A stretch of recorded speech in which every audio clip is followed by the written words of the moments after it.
రాజకీయ సభల్లో చేసినటువంటి సినిమా కార్యక్రమాల్లో చేస్తున్న రాజకీయ ప్రసంగాలు ఎంత ప్రమాదకరంగా మారుతున్నాయి.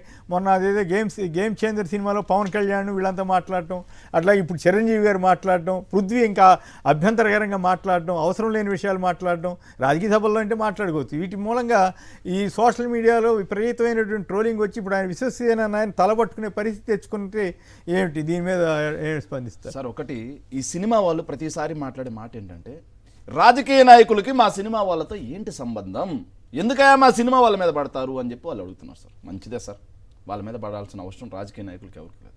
మరి సినిమా వాళ్ళకి సినిమా ఫంక్షన్లో రాజకీయాలతో ఏంటి సంబంధం? స్ట్రైట్గా అడుగుతున్నాను సార్, చెప్పానండి ఎవరినైనా సమాధానం. మీరు సినిమా తీశారు, మీరు వ్యాపారం కోసం సినిమా తీశారు, సమాజ సేవ కోసం నేను సినిమా తీయలే, మీరు ప్రజాసేవ కోసం నేను సినిమా తీయలే. కానీ మేము రాజకీయ పార్టీని ఎందుకు నడుపుతున్నాం? ప్రజాసేవ కోసం నడుపుతున్నాం. మీరు వ్యాపారం కోసం సినిమాలు తీసి ఆ సినిమా ఫంక్షన్లలో పైన కూర్చొని ఏదైతే ఒక రాజకీయ పార్టీ మీద మీరు బండలేస్తూ ఉంటే, నీచంగా చిత్రీకరిస్తూ ఉంటే, సినిమాల్లో కూడా ఒక వైఎస్ఆర్ కాంగ్రెస్ పార్టీ మీద మీరు మాట్లాడుతూ ఉంటే ఎంతకాలం చూస్తూ ఉంటారు? ఎంతకాలం చూస్తూ ఉంటారు? మీరు గేమ్ చేంజర్ అని ఒక సినిమా తీశారు, మంచిదే. శంకర్ గారు ఏదైతే డైరెక్షన్లో గేమ్ చేంజర్ అని సినిమా తీశారు. సినిమా ఈవెంట్ చేసినప్పుడు మా సినిమాలో మంచి ఉంది, మా సినిమా ఇలా తీసాం, మా సినిమా తీయడానికి ఇలా కష్టపడ్డాం, మా సినిమాలో ఇలా ఏదైతే సందేశాత్మకంగా చిత్రాలు తీసాం, సో మీరు అందరూ చూడండి, ఎంజాయ్ చేయండి, ఏదైతే అన్ని పార్టీలకు అతీతంగా చూడండి, మా సినిమాని ఆదరించండి అంటే మంచిదే సార్. అట్లా కాకుండా ఎవడో ఒక పనికిమాలిన నటుని తీసుకొచ్చి ఏదైతే అట్లాగా సార్, పనికిమాలిన నటుడు అంటే స్త్రీలతోటి వెనక నుంచి పట్టుకుంటానే వాడు పనికిమాలినోడు కాక ఏమవుతాడు సార్?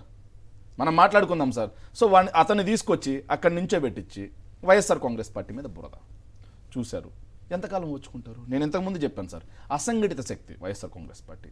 సో జగన్మోహన్ రెడ్డి గారు అనే దగ్గరకు వచ్చేసరికి మొత్తం సంఘటితం అయిపోతారు. ఇలా విశ్వక్షేణ్ గారు ఒక మాట మాట్లాడారు, ఏంటి బాస్ ఇది, నా మీద ఎందుకు పడతారు, నాకేం సంబంధం?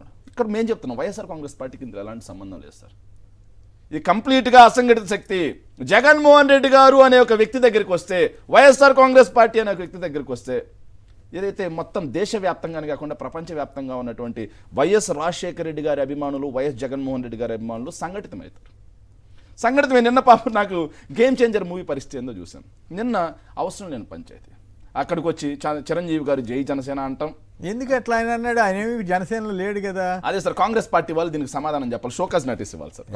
ప్రజారాజ్యం రూపాంతరం చెందింది సార్, ఖచ్చితంగా కాంగ్రెస్ పార్టీ వాళ్ళు ఇప్పుడు షోకాజ్ నోటీస్. ఏమయ్యా, నువ్వేమో మీ ప్రజారాజ్యాన్ని మా కాంగ్రెస్ పార్టీలో చేర్చి కేంద్ర మంత్రి పదవి అనుభవించావు, ఈ రోజుకి కాంగ్రెస్ పార్టీలో ఉన్నావు, మాకు ఎప్పుడు కాంగ్రెస్ పార్టీకి నువ్వు రాజీనామా చేయలేదు కదా. మరి ఒక్క నిమిషం సార్, సో నిన్న ఏదైతే పృథ్వీ గారితో మాట్లాడాల్సిన అవసరం లేదు సార్. నిన్న అతను పాపం విశ్వక్షేణ్ మాట్లాడుకునే టయానికి 25,000 ట్వీట్లు మాత్రమే సార్, రాత్రికి 1,00,000 ట్వీట్లు దాటిపోయాయి సార్. అయ్యో. ఇంకో విషయం ఏంటంటే అది ఇండియాలో ట్రెండింగ్ లో ఉంది సార్, టాప్ లో, బాయ్కాట్ లైలా. సో ఎందుకు సార్ ఇది?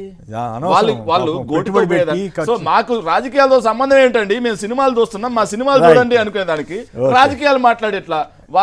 సార్ రాజకీయాలు మాట్లాడి ఎందుకు సార్ వాళ్ళు కురివితో గోక్కోవడం అనేది? దీన్ని ఈ అనుభవం ద్వారా ఎక్కడైనా నేను సినిమా వాళ్ళని విజ్ఞప్తి చేస్తాను. ఫైనల్ గా రామ్నాథ్ గారు సంక్షిప్తంగా మీరు కూడా కామెంట్ చేయండి.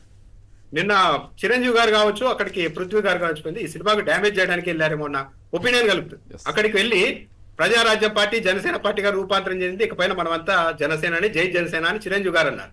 అంటే అక్కడ ఒక రాజకీయ ప్రస్తావన తెచ్చారు. సినిమా జనసేన మాత్రమే చూడమని చెప్పడమా?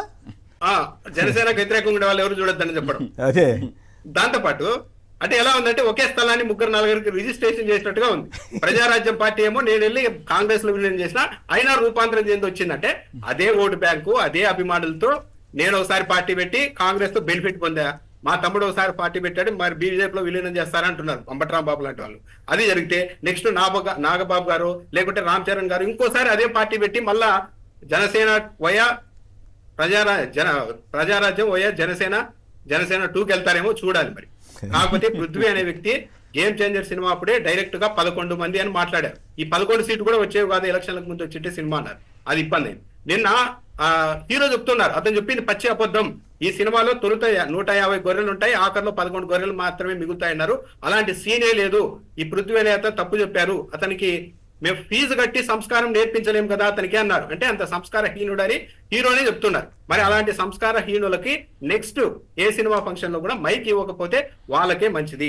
1,00,000కు పైగా ట్వీట్లు పడ్డాయి బాయ్కాట్ లైలా అని అంటే సినిమా ఇలాంటి ఏంటంటే పిల్లితో చెలగాటం కాదు కానీ అసలైన నిర్మాతలు ఆ సినిమా తీస్తున్న వాళ్ళు, ఆ, డబ్బులు పెట్టిన కోట్లు వాళ్ళు ఖర్చు పెట్టి ఏమైపోతారన్న కనీస ఇంగితం లేకుండా వీళ్ళు వ్యవహరిస్తున్నారు అనేది స్పష్టంగా అర్థమవుతుంది. నెక్స్ట్ టైం ఎవరైనా కానీ పృథ్వీ గారిని వేదిక మీదకు తీసుకోకూడదు. పృథ్వీ గారే కాదు, వీళ్ళకు- చిరంజీవి అంత పెద్ద మెగాస్టారు, ఆయన వచ్చి సినిమా ఫంక్షన్లో జై జనసేన అంటూ ఏంటండి అవసరం అవన్నీ కూడా గతంలో. అంటే ఇంకోటి కూడా చెప్పారు కొమిడియన్ గారు, మరి ఎందుకు చెప్పారు?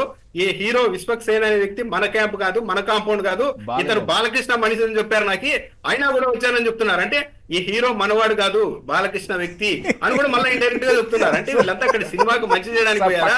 సార్ మొత్తం సినిమా ఇతను ఫంక్షన్ కి వచ్చి వెన్నుపోటు పడవడం అంటే ఇదే సార్. వెన్నుపోటు. సినిమా ఫంక్షన్ కి వచ్చి ఆ సినిమా చూడకుండా చేయడం, ఆ సినిమా మీద ద్వేషం రగిల్చేలా ఏదైతే చిరంజీవి గారు మాట్లాడారు ఆ సినిమా నేనైతే ఒక సలహా ఇస్తాను అబ్బా, ఈ జరిగింది కానీ పాపం అది సినిమా బాగుంటే మాత్రం అందరూ చూస్తే మంచిదని సార్ మాత్రం ఇది చెప్తాను. ఇది ఇది ఇదేంటంటే సార్ నేను ఆల్రెడీ చెప్పాను సార్, జగన్మోహన్ రెడ్డి గారి చెప్పినా ఇంకా సరే ఆయన సారీ చెప్తున్నాడు సార్ కదా అది పాపం. ఇలాంటివి జగన్మోహన్ రెడ్డి గారిని అవమానిస్తే సార్, జగన్మోహన్ రెడ్డి గారు చెప్పినా సరే వినే పరిస్థితి కానీ ఉంటుంది సార్ నిజానికి social ఇటువంటి సందర్భంలో చిరంజీవి గారు పృథ్వీ సారీ చెప్పి సారీ చెప్పాలి. ఇంకెప్పుడు ఇట్లా చేయము చేయమని ఇంకా చెప్తే చిరంజీవి బాగుంటుంది. గారు పృథ్వీ గారు బహిరంగంగా క్షమాపణ చెప్తే తప్పితే పైగా జై వీళ్ళు ఆగే జనసేన పరిస్థితి ఉండదు. ఇక్కడికి వచ్చి అనుమానండి, ఇక్కడికి వచ్చి జై కాంగ్రెస్ కాకుండా ఇంకేదైనా అనుమానం, ఇక్కడికి వచ్చేమో కాంగ్రెస్ భయం చేస్తారు, అక్కడికి వెళ్ళేమో జనసేన టీడీపీ భయం సార్, చేస్తారు. తెలంగాణలో నోరు చెప్పరు తెలంగాణలో రాజకీయాల గురించి వీళ్ళు మాట్లాడరు. ఎందుకంటే వీళ్ళ ఆస్తులు ఆ, వీళ్ళకి సంబంధించిన బీఆర్ఎస్ వాళ్ళు ఓడిపోయారు, వాళ్ళని వాళ్ళు మాట్లాడతారు, వాళ్ళు మాట్లాడారు అనుకో సార్ వీళ్ళని తరిమి కొడతారని భయం.